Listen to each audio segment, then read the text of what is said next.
আসসালামু আলাইকুম। বই পড়লে জ্ঞান বৃদ্ধি পায় এবং শব্দভান্ডার সমৃদ্ধ হয়। আপনি যতই বই পড়বেন ততই নতুন, নতুন বিষয় সম্পর্কে জানতে পারবেন।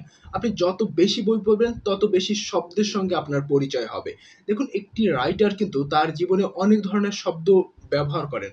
এমনও অনেক রাইটার আছেন যারা ওই শব্দের উৎপত্তি করেছেন সে। এমনও কিন্তু অনেক রাইটার আছে।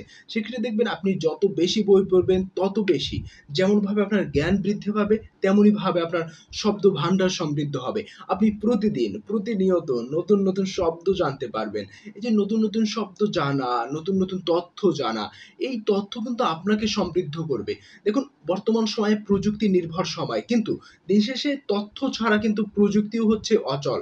দেখেন আপনি এআই এর কথা বলেন বা যেকোনো হচ্ছে আর্টিফিশিয়াল ইন্টেলিজেন্ট এর বিভিন্ন সেক্টর আছে, যার কথাই বলেন না কেন। আপনি একটা ভিডিও চাচ্ছেন, আপনাকে এআই তে হচ্ছে প্রম্পট দিলে সে হচ্ছে করে দিচ্ছে। এই যে এআই এর করে দেয়াটা, এটাও কিন্তু তথ্যের উপর ভিত্তি করে। অর্থাৎ আপনি এআই কে যে তথ্য দিচ্ছেন, ওই তথ্যের উপর নির্ভর করে বা ওই তথ্যের উপর ভিত্তি করে সে আপনাকে ইনফরমেশন অনুযায়ী আপনাকে কিছু একটা প্রোভাইড করছে। এই যে ইনফরমেশন অনুযায়ী আপনাকে প্রোভাইড করছে, এখানে কিন্তু তথ্যটাই হচ্ছে তো আপনি যদি সঠিকভাবে তাকে তথ্য না দিতে পারেন, সেক্ষেত্রে সঠিকভাবে কিন্তু আপনাকে আপনার প্রয়োজনীয় ভিডিও বা প্রয়োজনীয় ছবি সে কিন্তু মেক করে দিতে পারবে না।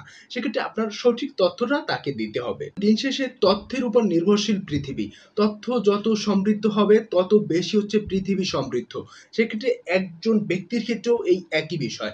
অর্থাৎ ব্যক্তি যত বেশি জানবে তত বেশি সে হচ্ছে অন্য একজন ব্যক্তির থেকে পৃথক হবে। অর্থাৎ যে ব্যক্তি বেশি জানে সে বলতেও পারে বেশি বা হচ্ছে সে একটু কথা কম বলে। এটা হয়তোবা সামাজিকভাবে আমরা মেনে নেই যে হচ্ছে অনেক জ্ঞানী মানুষরাও কথা কম বলে। বাট এটা হচ্ছে অন্য একটা পার্ট। বাট দিন শেষে দেখুন যে তথ্য বেশি জানে সে যে কথাটা বলবে ওই কথাটা বেশ কার্যকরী হয়ে থাকে। অর্থাৎ তার বিশ্লেষণী ক্ষমতা যেমন বৃদ্ধি পায় তেমনি ভাবে তার শব্দ চয়নগুলো হচ্ছে নতুন, নতুন হয়। সে হচ্ছে কিছু শব্দের মধ্যে সীমাবদ্ধ থাকে না।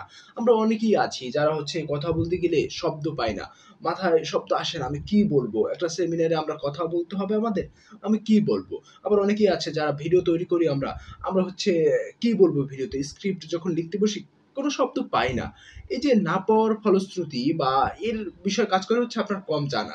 অর্থাৎ যে যত বেশি জানে সে তত বেশি কথা বলতে পারে। অর্থাৎ বই পড়লে নতুন শব্দ যেমনভাবে আপনি জানতে পারবেন তেমনিভাবে অনেক জ্ঞান আহরণ করতে পারবেন। সেক্ষেত্রে বই পড়তে পারেন।